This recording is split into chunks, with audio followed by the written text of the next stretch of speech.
Hi everybody, this is Gadgets and Wheels. It's a Saturday afternoon, the 13th of October 2012, and today I'm out on the bike once again. It's actually not such a bad day. There's a few showers here and there. The weather sort of holding off quite well, but the sun is actually quite bright. I should have had my tinted visor on, I think. But ahead there you can see, well, I don't know if you can see on the camera actually, but ahead there are lots of really dark rain clouds, so I'm guessing we're going to be in for a bit of rain as well en route today. Doing a few chores first of all before I get on my trip, wherever it is I end up going today, but just out for a bit of a leisure ride somewhere, not quite sure where, but first of all I'm going to be posting off to another motorvlogger who needed a copy of Sony Vegas, which I have got. I bought it new and I've never really used it. I tried it on my PC, but I'm still using my MacBook Pro for editing videos and using the Logic, sorry, not Logic, that's for sound, isn't it? The video editing software from Apple, which I can't remember for the life of me right now what it's called, but I'm using that anyway at the moment.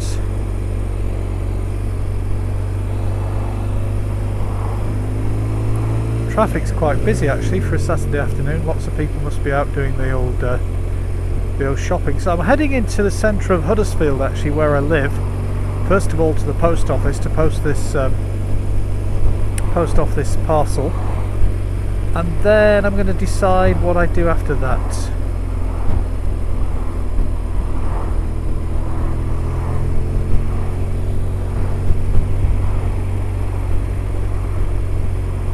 I noticed that it's interesting to see that RoadcraftNottingham has decided to try a new bike for the bike that he uses to do all of his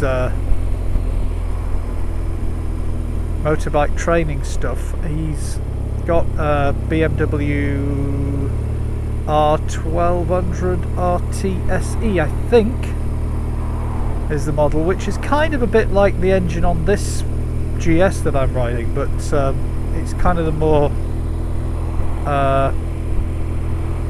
I suppose touring kind of bike. It's got lots of bits and bobs and accessories on it, and I think it's a little bit heavier than this bike as well. So I think it's designed to probably in many ways it's the same sort of power and spec as this bike, but it has, I think its main intention is for kind of two-up kind of riding, but it's got things on like an automatic electric screen and heated seats and bits and bobs like that.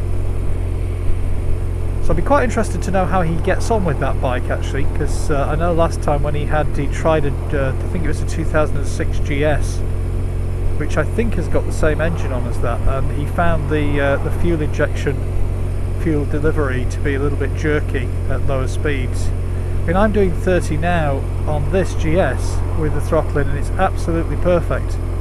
There's no surging at all. At 30 it really is smooth right the way through. If I get down to lower speeds and I try and keep it just on the throttle, then it can be, but I'm now doing 25, it's still fine.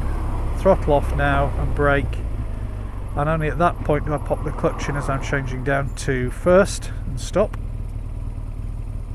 And at that, throughout all of that, the fuel delivery was absolutely spot on actually. So I'm not sure whether with this bike's a 2011 version of the GS, I'm not sure whether they did something. I know the engine's different to the one he had, so I'm not sure whether that has made a huge improvement to what he was referring to in his video. But I mean, it's not, none of these bikes in my experience actually, I mean, I've had a heck of a lot of bikes, and I can't think of any of the ones that I've had being that smooth using only the throttle at very low speeds. I mean, I'm now in first up to second, perfectly smooth just on the throttle, no surging, no hunting on this particular bike at all. I can't think of any bike that I have had, and I'm guessing all of them actually have been fuel injection, but I can't think of any of those bikes having a really smooth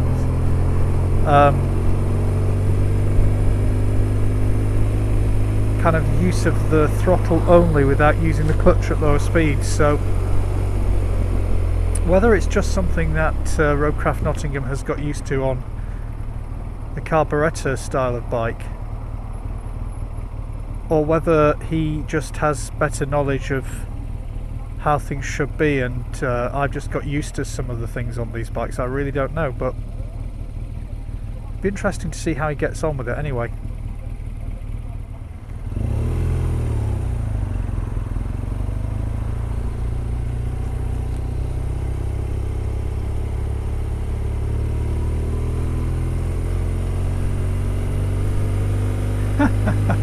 There was I nodded there to the scooter rider, absolutely nothing in return whatsoever apart from a really blank stare. Right, so where am I going to park then? I don't know. Loading bay, taxis, blah blah blah. Let's have a look over here, see if Huddersfield is motorcycle friendly in any way, shape or form. Let's see if there are any motorcycle spots anywhere to be found.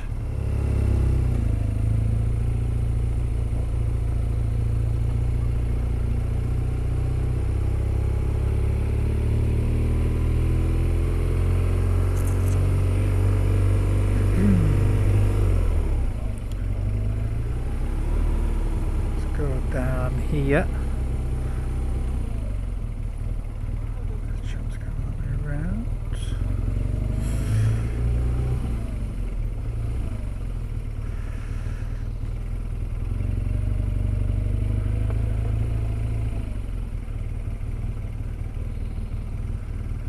Kind of stick it there, I suppose, for a few minutes. I'm sure it's not going to harm anybody.